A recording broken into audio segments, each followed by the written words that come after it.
escuela que se hizo en el barrio nuestro, se llama la Escuelita de las Latas, porque nosotros ahí no teníamos escuela en Parque Sarfield, e ir al centro era un problema porque el tranvía y el transporte público llegaba hasta la Plaza de las Américas, en ese momento se llamaba Plaza de la Paz, y de ahí para arriba, arreglatela, por ahí había algunos ómnibus, Leyland enorme, y una línea que venía para acá, que se llamaba línea A, que nosotros decíamos A como las pinturas Alba, le decíamos porque era una pasada y olvídese.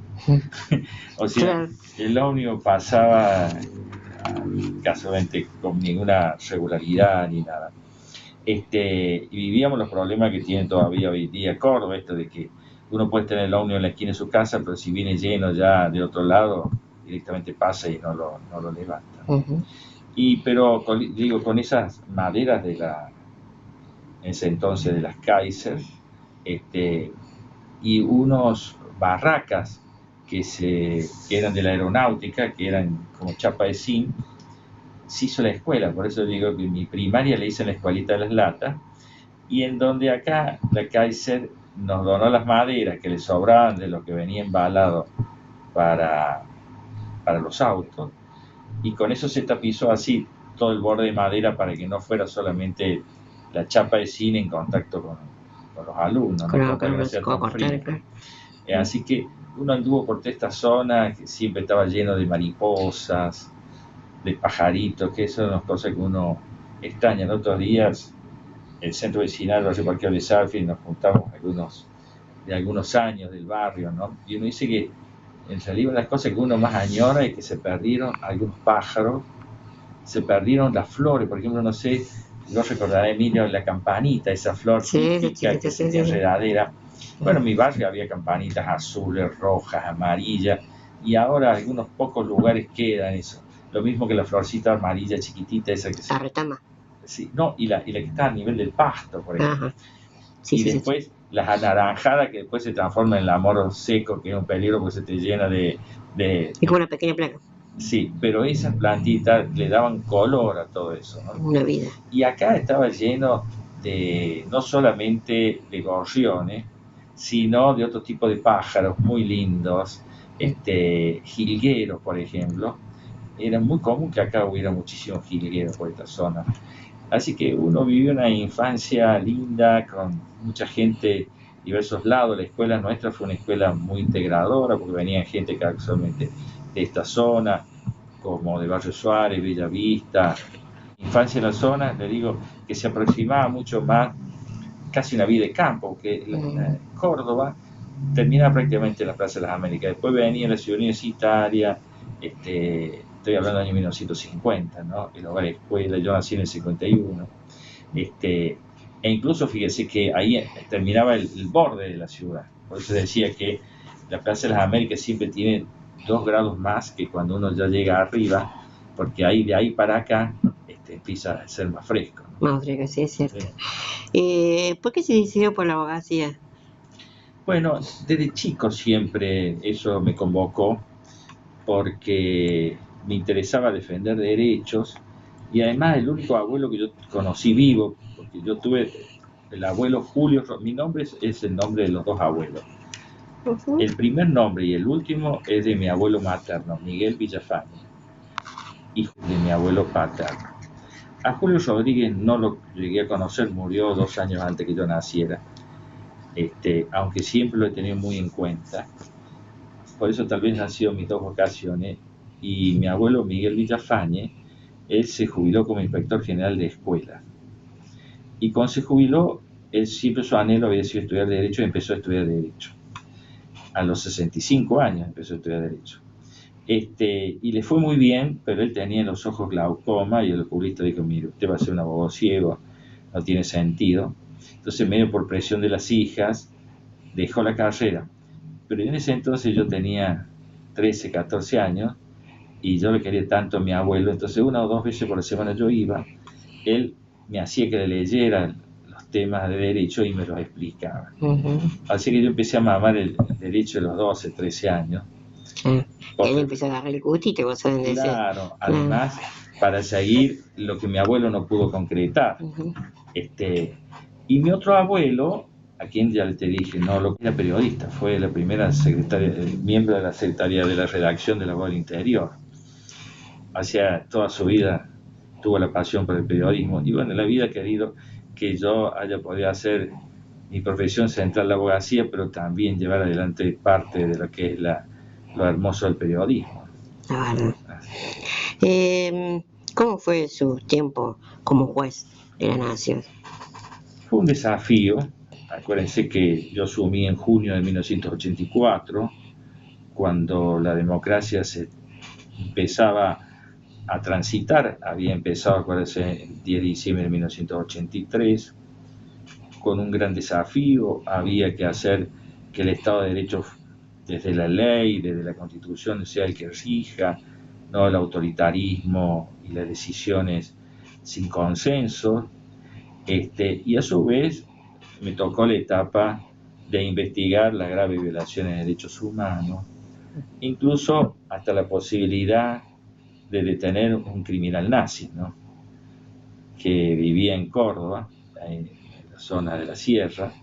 Era uno de los 5 más buscados del mundo, Josef Franz Leo Schwamberger, que lo pedía nada menos que la justicia alemana de Stuttgart, y que bueno, tuve la posibilidad de capturarlo personalmente y que luego se lo extraditara por la Argentina a Alemania y se hiciera justicia en eso. Fue una cosa importante.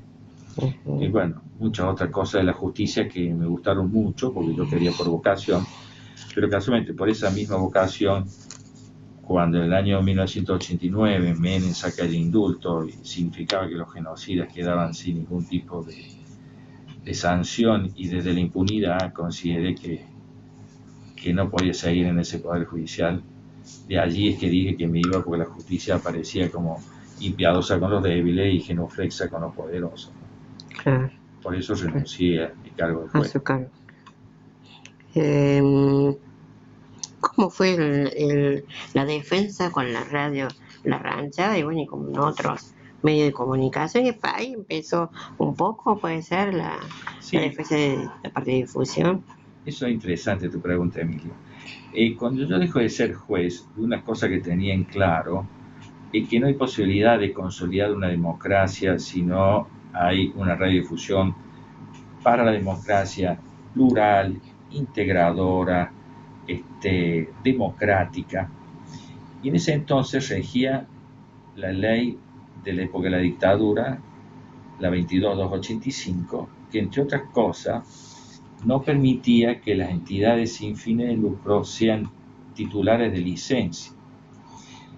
Como la radio La Ranchada es de una mutual, la mutual Carlos Mujica es una entidad sin fines de lucro, de acuerdo a la ley de ese momento, no podía ser titular de licencia. Entonces yo empecé todo un planteo judicial impugnando esa circunstancia y llegué hasta la Corte, y la Corte Suprema me dio la razón en lo que implicaba la necesidad de abrir espacios a otros sectores, y fue un punto de quiebre desde el cual se empezó a avanzar luego para lo que se concretó como la nueva Ley de Servicios de Comunicación Audiovisual, que nos rige desde octubre del 2009, o sea, hace 5 años. Ahí usted fue que empezó ya a trabajar por la ley de medios. ¿Cómo fue? ¿Cómo empezó a estar trabajando con la ley de medios? ¿Cómo se fue? Bueno, con motivo... desarrollando, involucrándose. Claro, primero con motivo del caso de La Ranchada, pero después muchos más. Cooperativa Santa Rosa Río Primero, Cooperativa Eugenia, donde está General San Martín, donde está el ingenio Ledesma, acá en Córdoba, la cooperativa de Totoral, Las Varillas, etcétera, etcétera. Fui ganando muchos juicios para que las cooperativas y mutuales, que son entidades sin fines de lucro, puedan ser titulares de licencia. La realidad demostró también que si bien se ganaban los juicios, en los hechos eso no lograba dar un paso realmente de envergadura. Y decidimos un grupo constituir lo que se llamó la Coalición para una Ley de Radiodifusión de la Democracia, en donde ya ahí nos sumamos actores personales, actores institucionales como universidades, como gremios, actores también que tenían que ver con la economía solidaria, con las organizaciones de radios comunitarias, y así se empezó a sumar un esfuerzo desde los 20 puntos por una ley de comunicación audiovisual para la democracia. Este proyecto y los condicionamientos que el proyecto bien establecía que debería tener la nueva ley fue lo que luego la presidencia de Cristina Fernández Kirchner hizo suyo e implicó esta convocatoria a toda la sociedad a debatir sobre esa ley, que terminó siendo coronada como norma en octubre del 2009. Ujú. ¿Y cómo ve el trabajo entre una radio comunitaria y de la otra radio? Bueno, yo tengo una particular debilidad por las comunitarias, y ni hablar por la Radio Providencia, ¿no? Creo que son modalidades diferentes, todas legítimas, por eso que la nueva ley diferencia muy bien lo que son las radios comerciales de lo que son las radios estatales o las radios públicas, tanto de los estados como los municipios, las provincias o las universidades, de las radios de las entidades sin fines de lucro.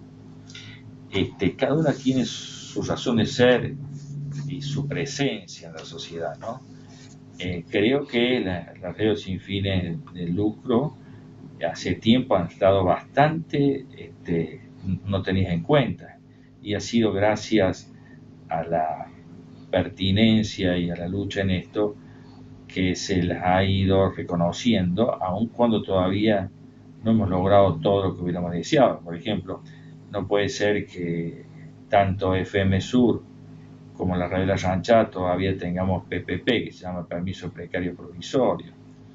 Eso creo que no hay más tiempo para dilatarlo, ¿no? Que se tiene que solucionar, porque, digamos... Estamos hablando de 25 años, ¿no? Sí, de espera, larga espera. Mucho más, fíjese que desde la ley de la redifusión que se derogó, que era de septiembre del 80, a la nueva ley de octubre del 2009, fueron 29 años. Si a eso le sumamos los 5 años, estamos hablando de 35 años de marginación, de no tener la presencia con tranquilidad. ¿Qué pasa? Imagínense una radio que tiene la licencia, todo en orden, puede trabajar tranquila, puede sacar crédito, puede crecer. De lo contrario, ¿quién le va a dar crédito a una propuesta que no tenga consolidados sus derechos, ¿no? Creo que esa es gran parte de la clave del tema. Y después la radiodifusión comunitaria, bueno, lo que se está haciendo acá en el Cotorringo Don Oreón, y particularmente la gestión de Emilio Álvarez con nuestro querido Carlos Iglesias, que son personas, vamos a declarar patrimonio de Córdoba intransferible, que permite dar otras voces, Emilio. Mirá, yo no me canso de decir, y te lo he dicho personalmente, ¿no? Tu calidad periodística, tu sensibilidad ante temas. Vos me decías cuál es la diferencia en la radio comercial, y bueno, la radio comercial no se ocupa de los temas que te ocupan vos. Lo cual no quiere decir que estoy diciendo que son un irresponsable, digo que no se ocupa, que solo tiene que haber radio comunitaria y con personas con la sensibilidad que tenés vos. Otro color, ¿no? La noticia.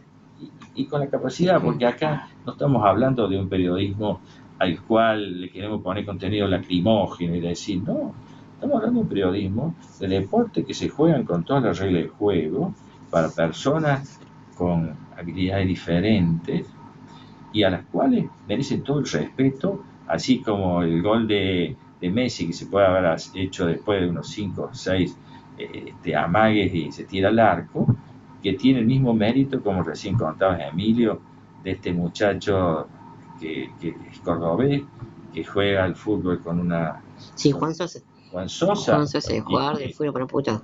Y como bien dice, que a su vez como si fuera el Maradona de ese juego para nosotros, sí. en Córdoba y en Argentina, y sin embargo, como no está en la lógica de la radio comercial, no es conocido.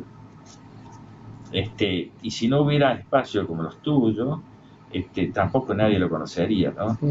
Tal vez eso es una de las razones también que me lleva a mí a pelear para que haya más presencia de pluralismo en materia de libertad de expresión, casualmente para que no haya sectores tapados, sectores olvidados, sectores ennegrecidos, sectores negados, ¿no? Que tengan su voz propia también, ¿no? Como ser Y a su vez la radio. valorar el mérito. Yo digo, yo no le quito mérito a Messi, pero a lo mejor tiene más mérito el gol de chilena hecho por un amputado, como me contaba, que algún gol de Messi, que entre la habilidad que tiene y la destreza de dos piernas que le funciona muy bien, no digo que no sean lindos, pero tal vez no tienen ni el mérito ni la belleza de ese otro gol, ¿no es cierto? Y todo esto es una cuestión también de construcción social, porque yo puedo estar seguro que si eso tuviera más difusión, podría ser más valorado incluso, ¿no?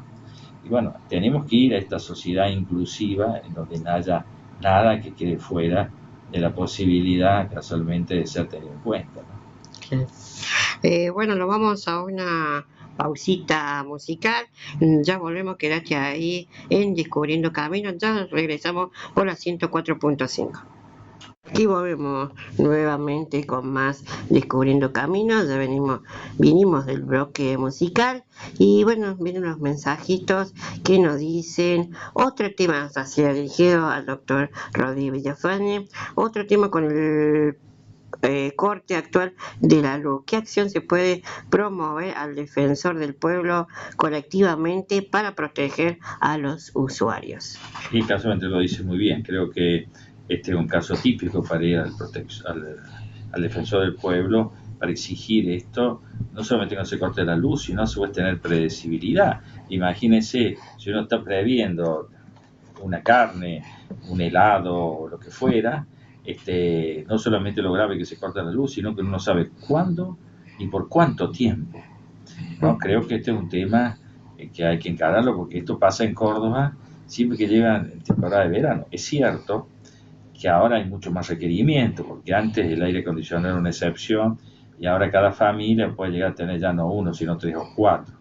Pero no es problema de la gente, eso es un problema en todo caso del Estado. De planificación. O sea, si uno está sabiendo que una cosa es la luz que uno necesita para un campo en donde vivan vacas y 4 perros, otra cosa es cuando eso se hace un loteo y ahí se supone que va a haber una casa en donde cada casa por lo menos tiene 4 personas. Si uno no se prevé que ahí tiene que haber mejor oferta de agua, de luz, no está previendo el tema. Una cosa es darle agua y luz a un campo aislado, que a lo mejor siembra algún tipo de planta, a tener que dar casualmente el servicio integralmente. Y en esto está pasando lo mismo. O sea, pareciera que no hay una planificación tanto en la necesidad, en la cantidad de necesidades energéticas, sino en los momentos picos, porque ya Córdoba estamos en octubre, o sea, todavía no hemos empezado enero, febrero, el verano en sí mismo, y estamos teniendo un corte o 2 cortes por día, ¿no? Esto, por supuesto, el defensor del pueblo es una buena salida para solicitar que se informe a la ciudadanía, y se informe por qué, porque tampoco estamos viviendo un fenómeno meteorológico que se ha cortado, que se cortan los cables y viene una tormenta muy fuerte o cosas por el estilo. No es así. Es el requerimiento producto de las necesidades de una ciudad que obviamente tiene que dar el confort que merece. Entonces parece un absurdo que por un lado querramos vivir bien y por otro lado no lo podamos hacer por la impredecibilidad de sectores que tienen la obligación de haberlo previsto. Aquí vienen otros mensajitos de texto. Dice: una consulta, la determinación de la ley de medios de la zona colectiva no se termina convirtiendo en una cláusula discriminatoria. ¿No debería el Estado tener una discriminación positiva a favorecer hacia la igualdad? Por supuesto, el Estado debería, y eso es la cosa que estamos planteando ahora, favorecer aún más la inclusión de las radios comunitarias, incluso, como bien dice acá la escucha, con una discriminación positiva. ¿Qué significa? que estos sectores que hemos estado marginando durante 29 años tengan mayores posibilidades y a la brevedad de consolidar sus derechos por el tiempo que no lo han tenido, ¿no es cierto? Sí, coincido que tiene que haber un planteo en términos de consolidar derechos. Y a veces cuando estamos hablando de las radios comunitarias siempre me pongo a escuchar a veces de colegas que tengo a través de grupos, ¿no? En Facebook veo las notas de cómo se le da su importancia a su zona, ¿no? Lo que está pasando, somos ser los aborígenes, los problemas agraviantes que hay, que a veces que uno no se llega a enterar, los que estamos nosotros dentro de una ciudad o de una urbe tan grande no podemos llegar, o si no, de lo que somos de las radios, de un poquito fuera de lo que es el ejido municipal, le damos otro cobro, otra trascendencia de la importancia de los centros vecinales, de lo que son los apoyos de la familia, y bueno, y también las otras noticias que a veces que se trata de opacar o dar los otros medios, en decir, bueno, esto no lo paso porque en realidad no le venden a ellos o no le puede dar. Así es, bueno, yo siempre he dicho que la radiodifusión comunitaria es una radiodifusión que tiene mucho de cara humana, pues son radios donde nos conocemos, nos podemos mirar a los ojos. Y bien dice vos, Emilio, por un lado, esto ha permitido, y hay en muchas partes del país, la radiodifusión de, por ejemplo, pueblos originarios, buscando también preservar su idioma, ¿no? Pero no dejemos de valorar cosas como lo que han logrado aquí Carlos Iglesias, la Orden de Don Orione, acá en el 104.5 de Providencia, con personas como vos, ¿no? De haber sido el Cotolengo Don Orione un lugar difícil, porque la verdad que asumía situaciones realmente difíciles de los humanos, que siempre hablaba de ser una obra solo para santos, pero siempre vista de una situación, llamémosla, difícil, al menos no apareciendo como exultante, como alegre. Y desde una radio como esta demostrar que aquí hay alegría, que hay pensamiento, que hay hermosas formas de encarar la vida, nos ayuda a todos, ¿no es cierto? Porque tantas personas que uno ve acá, que uno dice que tendrían razones hasta para sentirse mal, resentida, y que ponen lo mejor de sí y nos regalan, como es el caso tuyo, pensamientos, ideas, forma de ver la vida. Esto lo puede hacer una radio comunitaria, ¿no? Y creo que nos hace mucho bien. Y Providencia cambió la perspectiva de Don Orione, ¿no? Viéndola de puertas afuera, es decir, pareciera que en Don Orione no había la posibilidad que nos enriquecen acá todas las mañanas, aún con cosas menores. Me tocó venir, o que nosotros consideramos menores.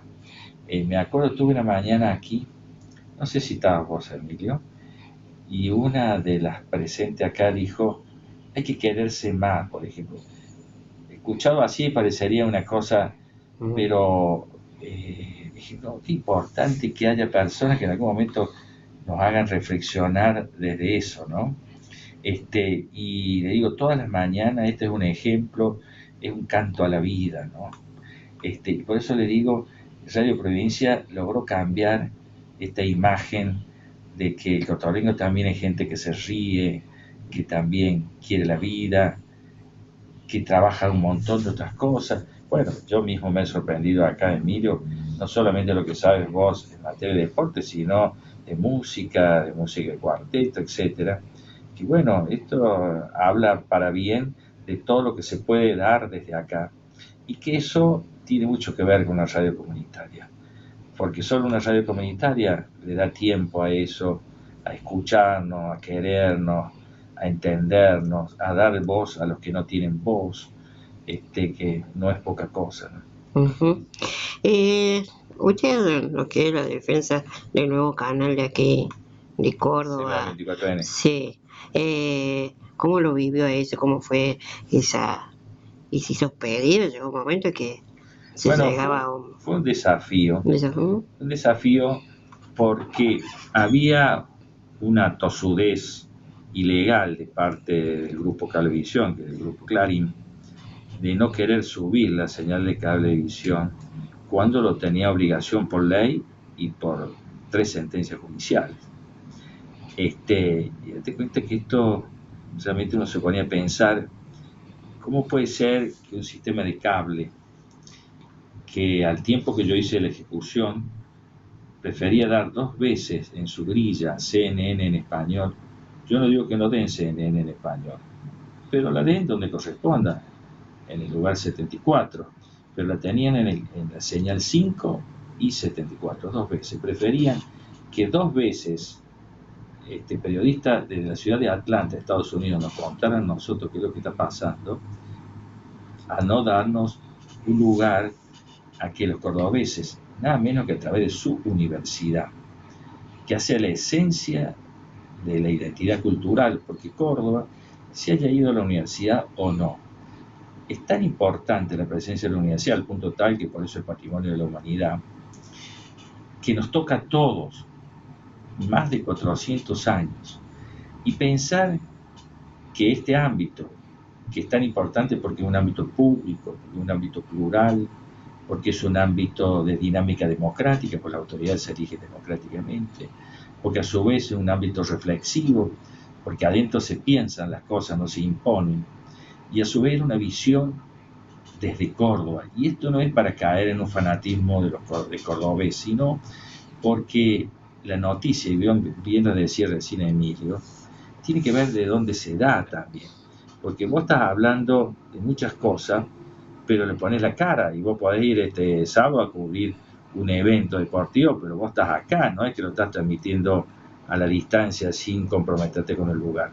La perspectiva de lo local para el análisis de la realidad, tanto nacional, provincial, internacional como local, es muy importante. Y la nueva ley, una cosa que busca también, que no sea que las noticias solo tengan alguna envergadura porque solo tienen el obelisco a la espalda, ¿no?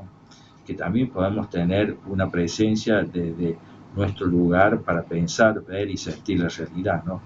Y creo que bueno, esa fue la gran lucha y que se logró para la incorporación en la grilla 16 de Cablevisión de CBA 24N.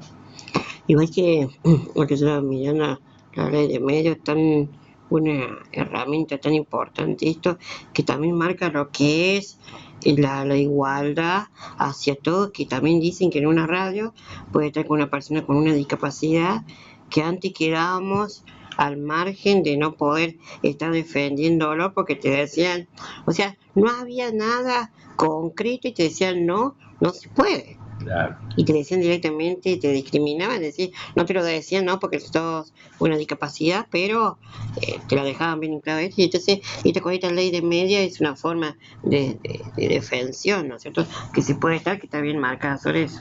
Así es, bueno, y que todos tengan un lugar, que todos puedan estar, que todos puedan expresarse, y que esto no sea hecho con lógica solo de ese marketing que vende, ¿no?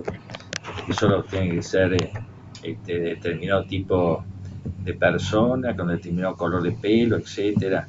Esto no puede ser. A veces también esto ha traído lo que está pasando acá con la bulimia, la anorexia, cuando acá el estereotipo solo son determinado tipo de mujer o cosas por el estilo. Creo que esto es lo que hay que buscar compensar para que nos encontremos entre todos y que todos valgamos lo que merecemos, que se valore como obra de Dios, cada uno como un ser único y irreproducible, ¿no? Acá son las charlas que usted va dando en diferentes lados, que perteneció a la cumbre iberoamericana. Sí, en general tiene mucho que ver con esto de la libertad de expresión, porque la libertad de expresión es un derecho humano básico y que en realidad vale tanto como objetivo en sí mismo, porque si uno no puede expresarse no existe, pero también vale como el derecho a poder escuchar lo que dicen los demás, y creo que eso hace a la esencia de una sociedad a encontrarse, a abrazarse, que solo puede ser en la medida que nos escuchemos entre todos y no que haya monólogos de algunos sectores, ya sea por su presencia o por su volumen tapen las voces de muchos otros, ¿no? Creo que eso es lo básico en un mundo para abrazarnos entre todos y en un país para que eso nos permita construirnos en democracia de manera plural y respetándonos, ¿no? ¿Sigue dando charla, dando clases en la universidad, en la cátedra? No, últimamente no, porque yo tengo varios compromisos, como bien dice Emilio, y a mí no me gusta ser un profesor que vaya una vez y falte 8. Eso sí, por ahí sí dicto talleres, o talleres que son 4 o 5 clases, esas cosas, de algunos temas que yo estoy manejando, pero en la universidad estoy cercano, pero fundamentalmente así, a través de talleres, conferencias, encuentros. Extraño mucho la tarea docente y a Sí, los alumnos. eso era para decir, ¿no? Sí, Que es lindo también dejar, yo siempre digo que son pequeñas semillitas que le hace falta lo que es la germinación, ¿no? Porque todos así es, somos semillas. así es. De No, tal no, cual sí. fondo es... Por eso digo yo, creo que uno no deja de ser profesor y me pongo a disposición generalmente de alumnos y de universidad. Pero también la contracara del tema es decir, no tiene sentido estar ocupando lugares que después no lo pueda transformar en actos, porque si no, si uno vive viajando, si está ocupado, el que se desgasta es el alumno, ¿no? Por eso a veces prefiero por ahí dar 3 o 4 conferencias o un taller de 4 o 5 clases y casualmente cumplirlas y trabajar con los alumnos el tema es integralmente, a por ahí, por mi compromiso, no cumplir lo que tendría que cumplir. Y esto me ha permitido, por eso, dar talleres. Vengo de trabajar talleres hace 2 semanas en Jujuy y en Tucumán. Uno en la Universidad Nacional organizó la Universidad Nacional de Jujuy y el Superior Tribunal de Justicia de Jujuy.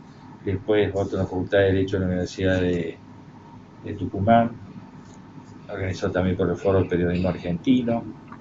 Pero también, bueno, he viajado en congresos organizados por la Corte Suprema de Justicia de México o la Junta o la Cámara Electoral también de México y bueno, en algunos otros lugares también en Perú, en Bogotá, en Colombia,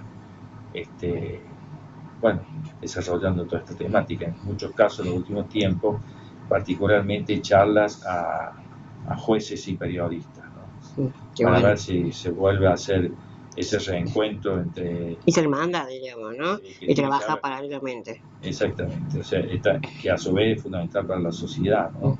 De que los periodistas puedan entender la parte técnica que tiene la tarea de la justicia y que la justicia pueda entender los requerimientos que tiene el periodismo para informar a la ciudadanía sobre lo que tiene legítimo derecho a saber de qué está pasando en las causas judiciales. Qué bueno eso. Dentro de la ley, ¿qué punto usted pondría de si esto se escapó, esto no se puso? O tengo parte jurídica. Qué pregunta, hermosa la pregunta. Yo creo que ha faltado haber puesto tiempos para que se cumplan algunas etapas, ¿no? Entonces, hay cosas que van saliendo y sé lo difícil que es que salgan y que maduren. Pero hay otras que tendrían que ya estar consolidadas y no se han hecho.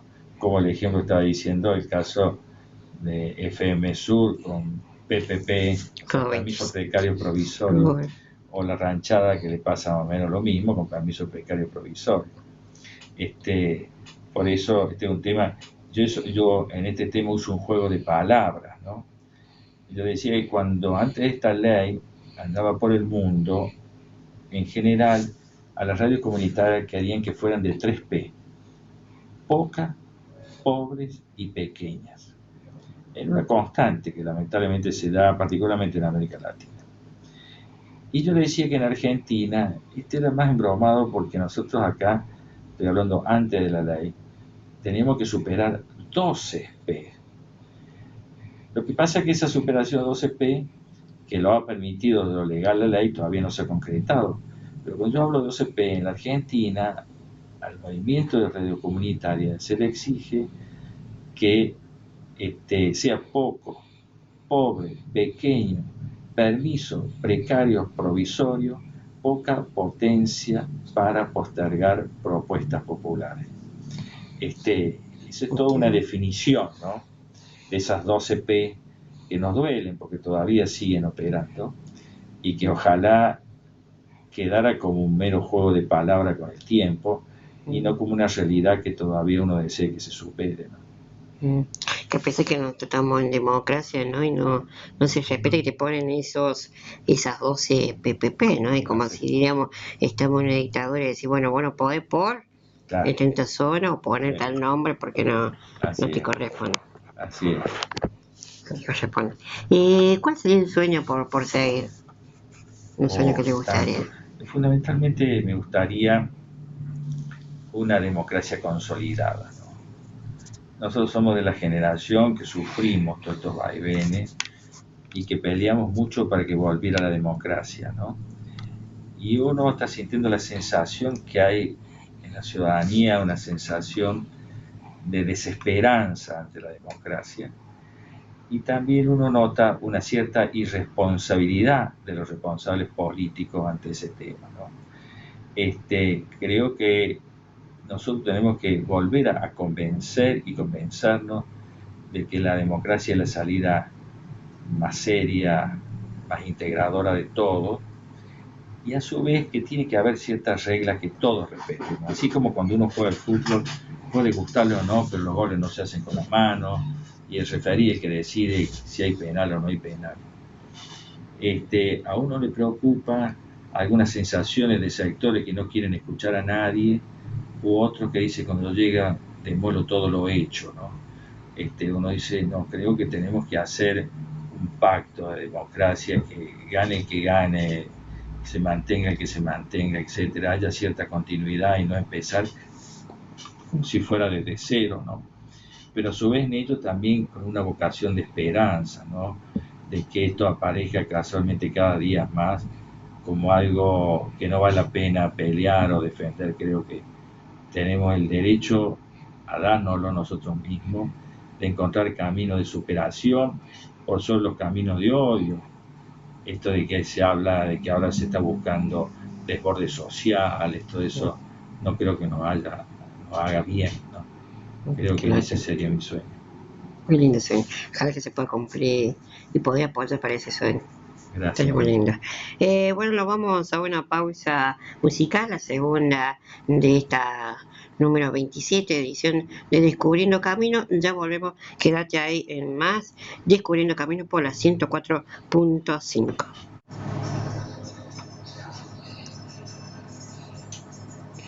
Ahí volvemos más con las preguntitas de recién, ¿cómo se interpreta? Fíjense que esto es la clave de lo que se discutía, ¿no? Sí. Porque casualmente los grandes medios que tienden a ser monopolio tienden a hacer lo que se llama el discurso único, o sea, se escucha solo a uno y a los demás o no se los escucha, se los tapa, ¿no es cierto? O sea, ¿qué sentido tendría que usted hablara, vos hablara Emilio y yo pusiera un volumen fuertísimo? Nadie te escucharía. Esa es la lógica del monopolio, es tan fuerte que aun cuando haya algunos que salgan, no se los puede escuchar. Y esto es la gran revolución, que ya no solamente es un problema de Argentina, ahora lo va a encarar firmemente Brasil. Se han dado cuenta lo peligroso que es dejar todo en manos de cadenas de medios como la cadena O Globo, Brasil. También lo supo encarar Ecuador, en la necesidad de enriquecernos de distintas perspectivas y no que sea un sector el que tenga todos y muchos que no tengan nada o lo que tengan no alcanzan a tener un volumen que no sea tapado por ese otro macro grupo, ¿no? Uh-huh. Por eso una de las discusiones que nosotros tenemos en el país es la necesidad de que no haya grupos concentrados ni monopólicos. Por eso la ley prevé la necesidad que si hay alguien que tenga de más, o sea, tenga más de 24 licencias de televisión por cable, o tenga un canal de aire, además del sistema de televisión por cable y otras situaciones, se deshaga para que no haya la posibilidad que un solo sector imponga lo que se piensa, lo que se cree, lo que se siente, como es la lógica monopólica. Ujú. Creo que esto por eso es la gran lucha.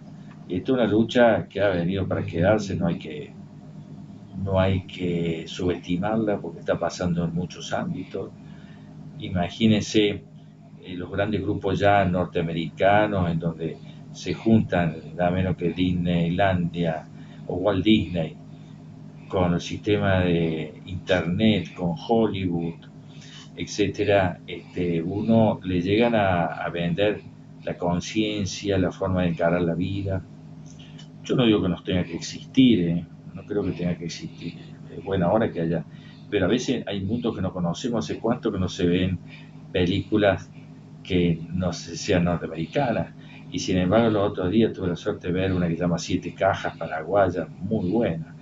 Y nosotros, con algún criterio de soberbia, nunca se nos ocurriría decir que hay una película buena paraguaya, y es muy buena.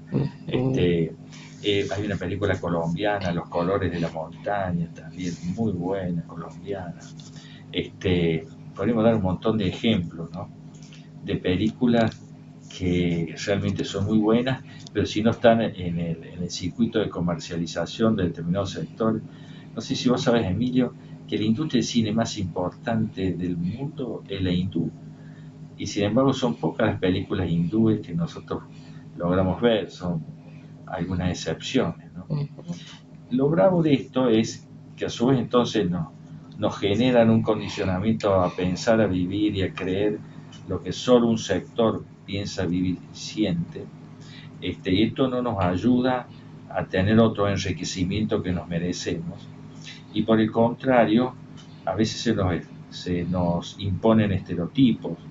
Yo digo, las películas norteamericanas nos han puesto el estereotipo de que solo los italianos son mafiosos, solo los latinoamericanos son inmigrantes ilegales, narcotraficantes, solo los árabes son terroristas. Eso es El grave. título que ellos le ponen como sea mejor para ellos, entre comillas, ¿no? Claro.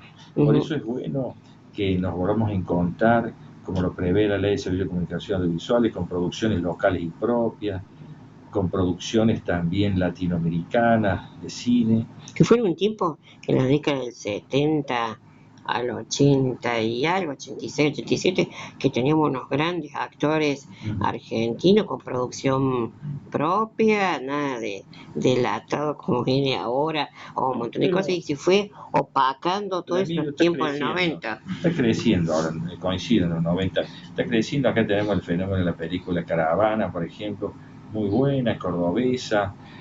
También tuvo una saga de películas en ese momento también muy buenas, hechas en Córdoba. Se siguen filmando películas interesantes en Córdoba. Por supuesto, eso va a llevar un tiempo, que es un periodo de recambio, hace falta inversión, pero evidentemente el país ya solo ve lo que es películas como Relatos Salvajes, películas que pueden competir en cualquier festival de cine. Está hablando de que podemos tener también nuestra propia presencia, nuestros propios paisajes. No es lo mismo siempre tener paisajes de otro lado, que por ahí descubrir, mirá, si esta es la plaza por la cual yo paso todos los días, o bueno, me pasó con Caravana, en donde decimos, si todos estos lugares uno pasa de vez en cuando, ¿no es cierto? Eso hace a las identidades culturales, ¿no? Es decir, bueno, nos identificamos con este ambiente en donde hemos crecido, donde nos hemos desarrollado. Hay una parte de la ley, o sea, con la última preguntita, hay una parte de la ley que se quiere hacer un apéndice o agregarle un poquito más, que desea de que, eso es lo que decíamos, ¿no?, que se respetara el 70% de la música, de todo lo que es de aquí de Argentina, y un 30% extranjero, pero ahora se quiere sumar a lo que es, como sea, a nuestros hermanos de aquí latinoamericanos, como si pasar algo, como puede ser un ejemplo para que la gente pueda estar entendiendo, algo de Bolivia, algo de Paraguay, pero que tengan algo en común con Argentina. Puede ser en Bolivia la música el altiplano, o ser del norte, ¿no? Me parece nosotros, o puede ser los problemas que puede tener con el gas, que nosotros también hemos tenido, o con el petróleo, igual que nosotros, o sobre las elecciones. Entonces, poder mostrar también los problemas que pueden tener nuestros hermanos y ellos también mostrar lo que nosotros podemos tener, ese cambio de cultura, pero algo parecía que antes no se podía hacer Cierto. eso. Bueno, para hoy día esto ya lo estamos viendo y hay un noticiero que ustedes lo tienen, latinoamericano de Farco, y también está Telesur, que son emprendimientos noticieros que tienen que ver también con la integración regional y con una visión latinoamericana de nuestros propios problemas, ¿no es cierto? Que eso es muy importante. Rescato en esto particularmente el noticiero de Farco, del cual ustedes son parte, y no solamente todos los días lo reproducen, sino que más de una vez han producido noticias propias para el noticiero de Farco. Esto creo que habla de esto nuevo, en donde podemos estar escuchando simultáneamente lo que la radio de Farco pueda estar diciendo de Ecuador, de Colombia, Venezuela, Paraguay, y lo que podemos estar diciendo de acá de Córdoba, ¿no? Argentina. Bueno, estamos ya llegando al final de Descubriendo Camino, esta edición número 27 del día de hoy. Le damos las gracias al doctor Rodríguez Villafañe por estar presente en nuestros estudios Nuestra Señora de Guadalupe y en este programa en Descubriendo Camino. Bueno, soy yo el que agradezco que me hayan invitado, me siento prestigiado y soy yo el que agradezco todo lo que hacen, ¿no? Que eso es muy importante, creo que son un ejemplo de la esencia de lo que quiere la nueva ley, ¿no? Así que realmente en tu persona, Emilio, en Carlos Iglesias y en la orden de Don Orión, y que han tenido la apertura para esto, realmente les agradezco lo que están haciendo por la Argentina que queremos todos, ¿no? Bueno, muchísimas gracias. Lo estamos viendo.